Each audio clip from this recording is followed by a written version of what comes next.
Appreciate everyone being here as we start our study into the unseen realm. Bill and I talked about how should we proceed in this as far as laying the groundwork for what we're going to be talking about, because so much of what we're going to touch on we just haven't taught, haven't heard. And so for the next couple of weeks, this Sunday and next Sunday anyway, what I want to talk about are two of the major players in the unseen realm. And of course, those two major players are Satan and the angel of Yahweh. And so today we're going to be talking about Satan. And if we get done with that today, then next Sunday we're going to be talking about the angel of Yahweh, an incredibly important figure in the Old Testament and in the unseen realm. Now, I want us to begin in looking at Satan, following kind of the same pattern that we've followed, and that is just going to let the Word reveal to you who he is, and then we'll make some observations based upon what the Word of God has to say. And so I want us to begin. Here is a photograph of Satan, recently taken. If you ask most folks, what image do you have of the devil? What image do you have of the evil one? What's going to come up? It's going to be something like that, isn't it? It's going to be something like that. And honestly, that's about as inaccurate and wrong as it could possibly be. I think he must just delight in the misrepresentations that are made of him. As you're going to see in a couple of passages out of the Old Testament in just a minute, he is, according to God's Word, the signet of perfection. Perfect in beauty. Now, if he's a signet of perfection and perfect in beauty, is he going to look anything like that? No. No, when he appears, when you see him, he is going to be one of those beautiful beings that you've ever seen.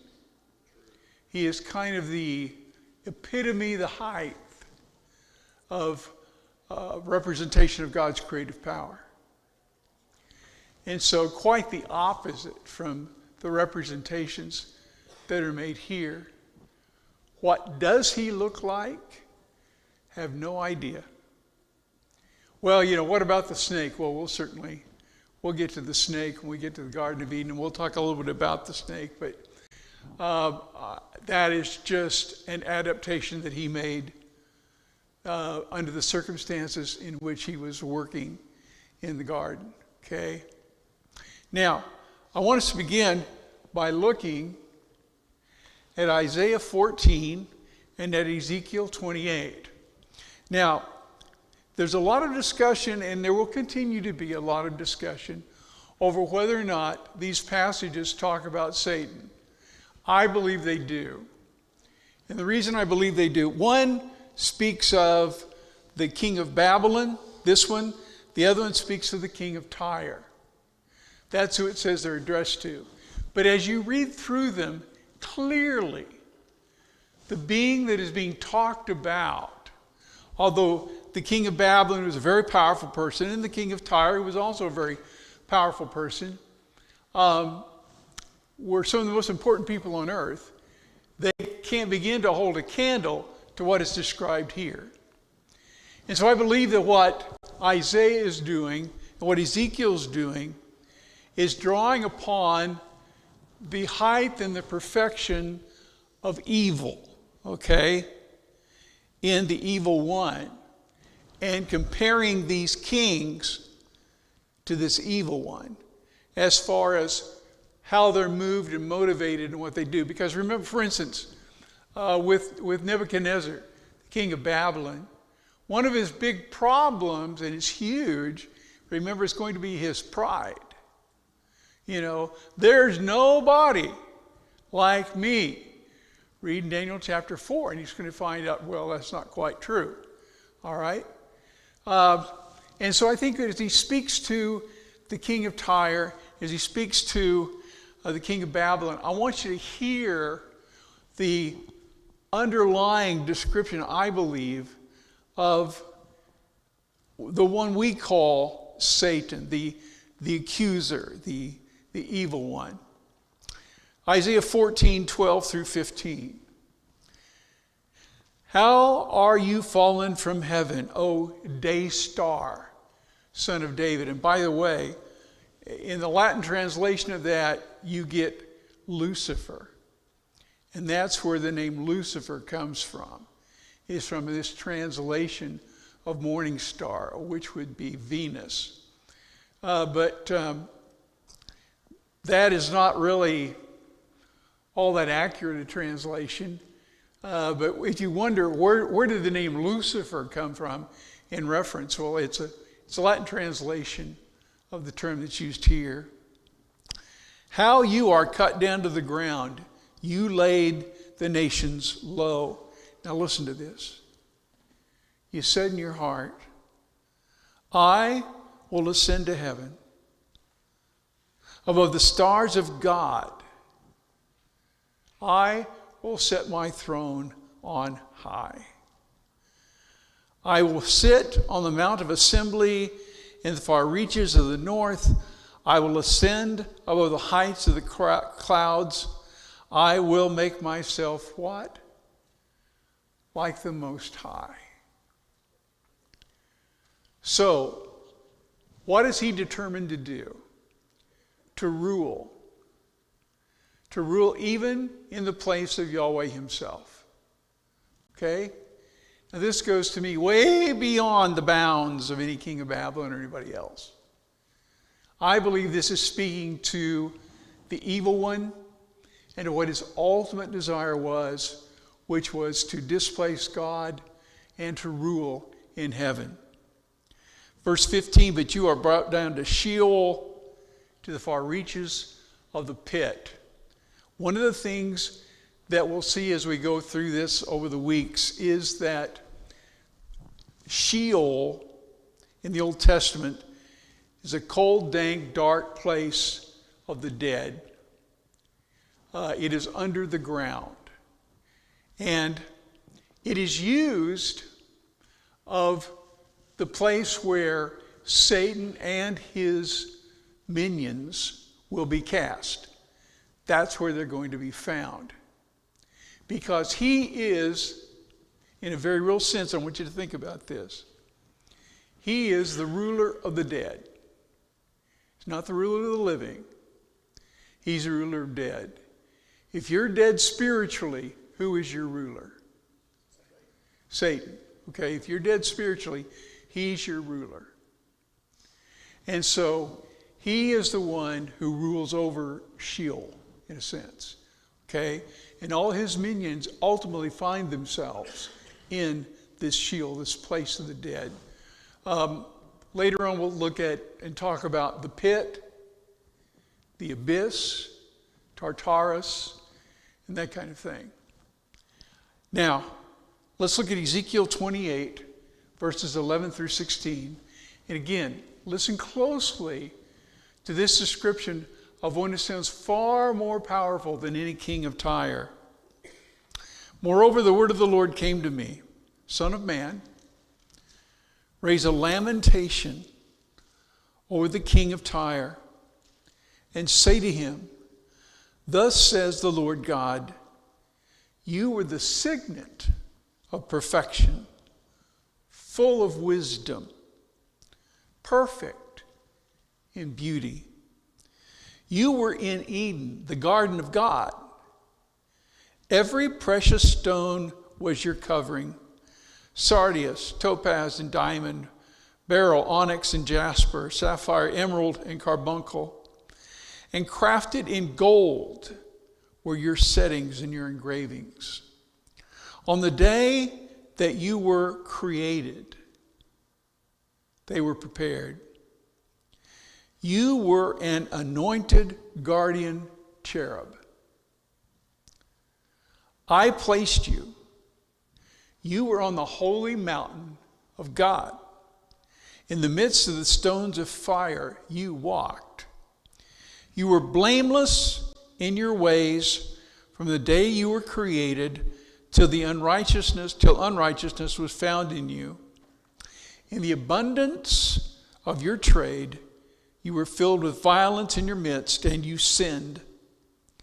So I cast you as a profane thing from the mountain of God, and I destroyed you, O guardian cherub, from the midst of the stones of fire. So what's he speaking of here? A created being. Now remember, what are the cherubs? We just talked about them. What are the cherubs? Yes. They guard the garden of God. Exactly. They are put there, and so they are, in sense, executors of God's justice.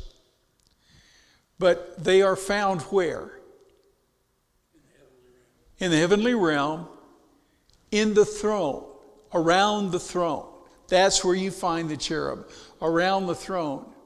Now, who sits around the king?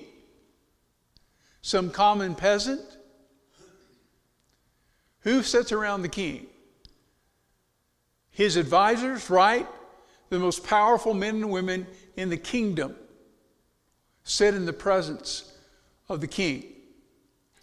They made a big deal with the funeral of the Pope about where all the presidents and prime ministers and representatives were sat, okay? Because that's a big deal, okay? It speaks to power. And so if a cherub is a throne, one of those who surround the throne, okay? One of the most powerful beings in the universe, if you think of the universe as God's creation, both seen and unseen. Okay? I believe that. They have unreal power. And at least a couple of these beings are given the responsibility of guarding the entrance to the Garden of Eden. And we'll talk about that when we get to the Garden of Eden. This being, he says, when you were created, you were gorgeous. And I cloaked you with unbelievable beauty. That's the representation of the carbuncle and the topaz and the diamond and the ruby and all this. I mean, you were clothed in beauty. You had tremendous power. And what happened? Went to your head. And you decided, I am going to take over, and I'm going to rule, and I'm going to reign. Now, when did this happen? The fact of the matter is, we're not told when this happened. You can put two and two together, and I can easily come up with 2 + 2 = 5.6 in trying to figure out exactly what we're talking about here and what's going on. But I do believe that Satan and his minions, those who followed him, hate us. We are less than they are at this point. Okay, a little lower than the angels, the writer of Hebrews will say. And if you're talking about a being who may be, as far as beauty and power goes, several steps above the angels, this may well be one of the most powerful, beautiful creatures that God ever created, period, bar none. Now, how's he going to look at it when God starts focusing on, you're going to focus on this man and this woman that you created? Really? You're going to set your temple with them, and you're going to focus on them, and you're going to walk with them? Really? No. No. If that's the way it's going to be, then I am going to destroy them and destroy your relationship with them. And then we come to the garden and what happens in the garden. But this speaks to a being that I believe we can't even comprehend as far as how beautiful and powerful he is. Nor can we comprehend what it meant when there was a very real sense in which heaven was torn apart as he rebels and takes angels with him. And we'll talk about that later. Okay, any questions to this point? All right. Then I want us to look at several different passages that talk about nature and character and so on. Job chapter 1, verses 6 through 12, and chapter 2, verses 1 through 8, I believe are very revealing. That's where it talks about the sons of God coming and appearing before God. Obviously, I believe there is some kind of summons that is given. And these created beings, and I hate to use the word angel because the word's not used there. Okay? These created beings all come together. And among them, notice, Satan's not a part of them. But among them comes the Satan. He appears there. And Yahweh asks him, what have you been doing? What's his response? I've been walking to and fro and up and down in the earth. Now, remember we talked about watchers? You know, the term watcher is sometimes used. I believe this is a reflection of one of the things that these created beings do. Among other things, yeah, they watch you. They watch you. And when he says, well, yeah, I've been moving to and fro in the earth and up and down in it, I've been watching. Now, notice, the sons of God, my first bullet, you can't, it's an invisible bullet point. Oh, there it is. The sons of God are said to present themselves before Yahweh. Among them is the Satan. Now, this speaks of a task rather than a proper name. He is the accuser, the adversary. Now, let me expand on this just for a second. In Hebrew, if you stick the in front of a noun, it is a task, not a name. Okay? And so, for instance, there is a fellow who works as a carpenter, and then there's a guy you might point at and go, well, he's the carpenter. There's a difference, isn't there? Or a guy who works as a plumber, but then there's the plumber. Okay, this is not a name. This is a designation of a task. This is a watcher who is an accuser. He is an adversary. What's his job? What you're fixing to see. What's he going to do? Who brings up, look at the text, who brings up Job? In the discussion. Yeah. It's not the Satan who brings up about Job. It is God who brings up about Job.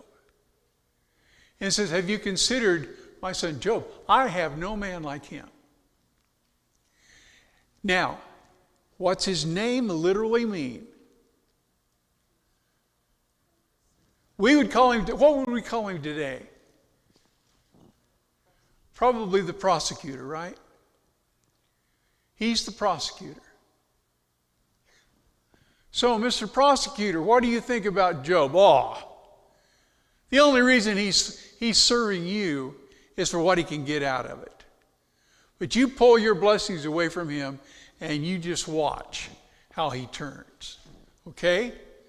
And so the prosecutor, the accuser, lays this charge against Job. Now, is it warranted? No. At this point, what does the term blasphemy mean? What do you do when you blaspheme? You speak evil of, right? What is he doing of Job? He's speaking evil of Job. Can he go, oh, yeah, you say Job's this good man. Hey, I've seen him messing with the milkmaids.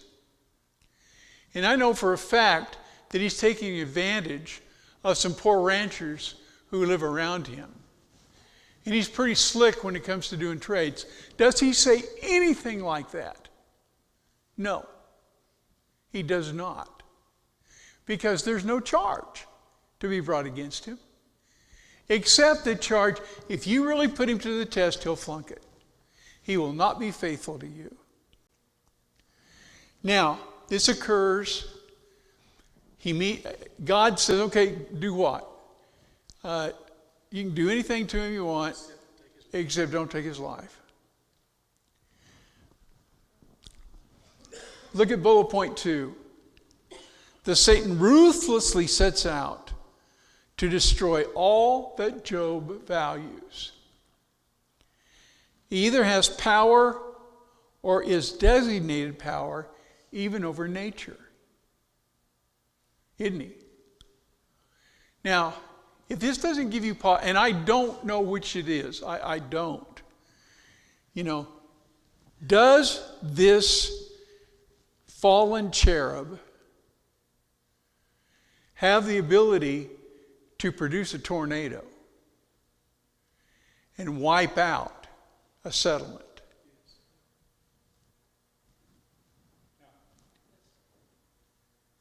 Well, he does. What? Well, see, that's the thing that we're talking about. Does he inherently have that power, or was he given that power to exercise? The fact of the matter is we're not told. But here's what we are told, and here's what we know. He sees a man that God says, I have no man like him. He's the best man I've got. And his sole purpose becomes what? To destroy that man and turn him away from God, right? Now, what do you do with a being who is obsessed with hating good? Who is determined to take the very best and destroy it? What kind of being are you talking about? You see, I don't think we understand really or appreciate sometimes just how deeply this being hates you and hates me, and how much he wants to destroy us, and how helpless we are in a one-on-one battle with him. We haven't got a prayer. We need prayer. We need God in order to protect us, in order to watch over us, in order to keep us. Is God protecting Job here? Yeah, because what's he going to say? You can do everything up to killing him, but you can't kill him. Okay? And so he is going to destroy everything this man owns. He's going to destroy his family. He's going to take his health away with this dreadful... Have you all ever had a boil? How many of you have had a boil? Okay. Oh, good. A bunch of you haven't. That's good. Boil's a horrible thing. It's incredibly sensitive. I had a boil on my knee when I was just a kid. And Mama literally had to cut some of my jeans off to send me to school because I couldn't stand for my jean to touch that boil. It just, it hurt. And finally, and we're talking back in the 1900s now. Back in the 1900s, Mama one day she took a Coke bottle and she boiled that Coke bottle.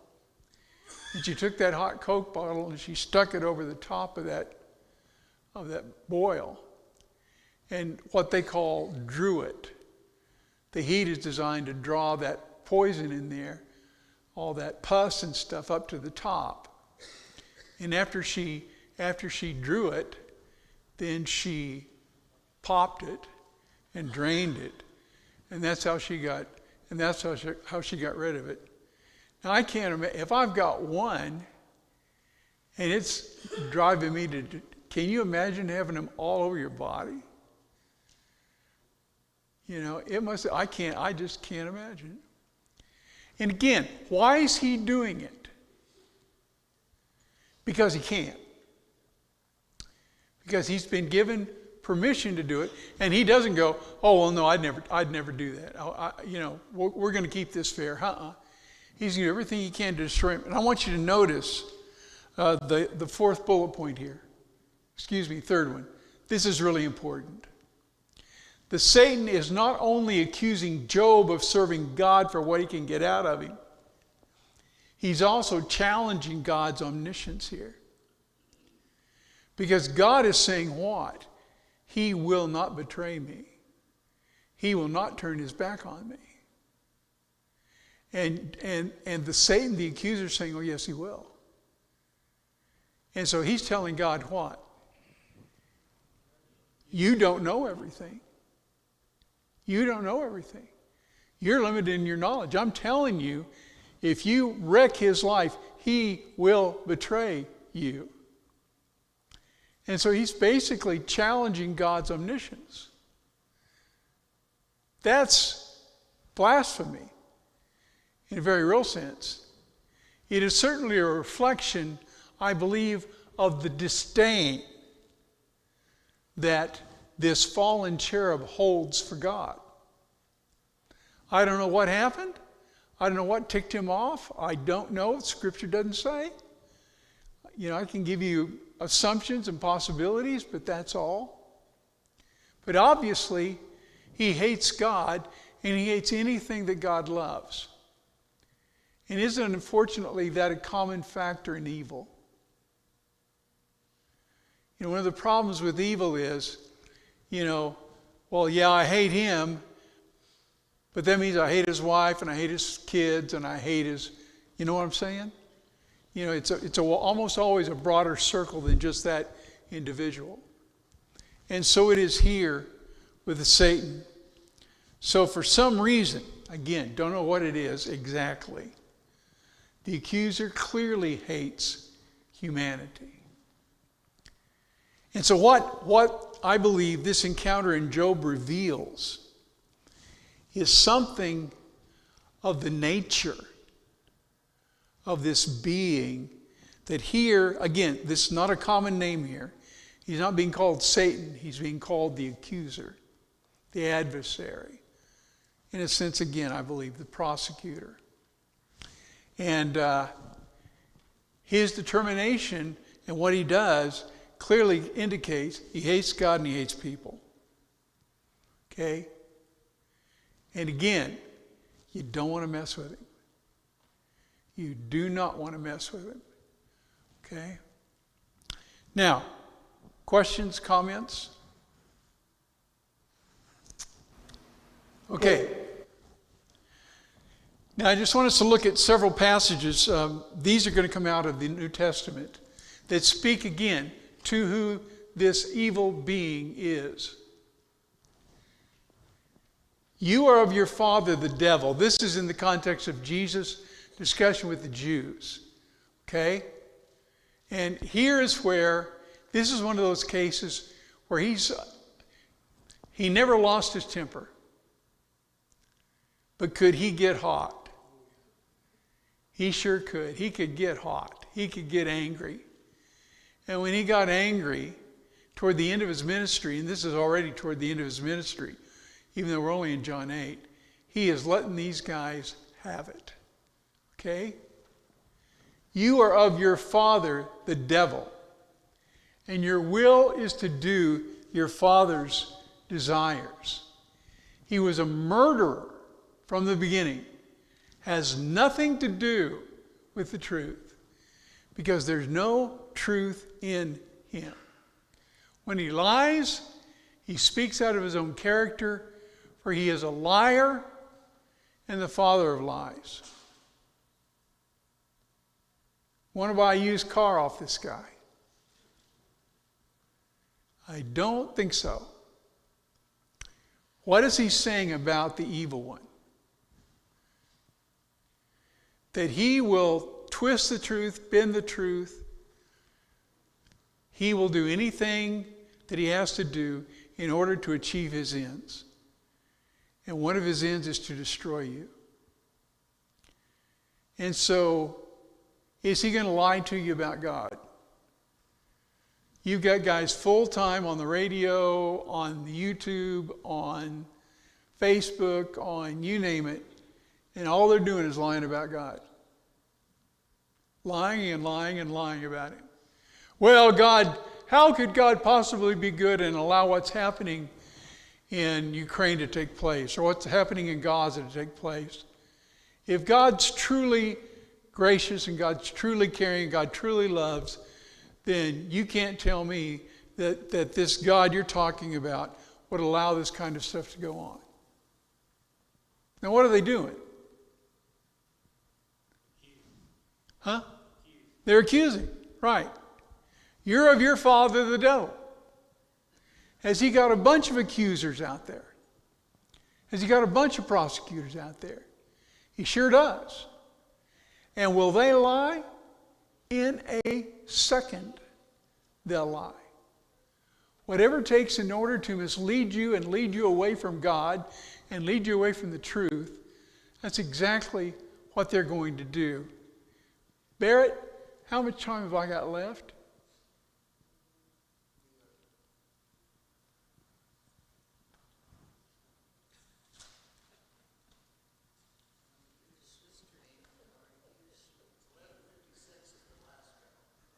$11:56 is the last bell. Okay, I've got 7 minutes then, if my math is correct. All right. So, when he speaks of his own character, what? Out of his own character. He is a liar and the father of lies. Why is this world in the mess it's in today?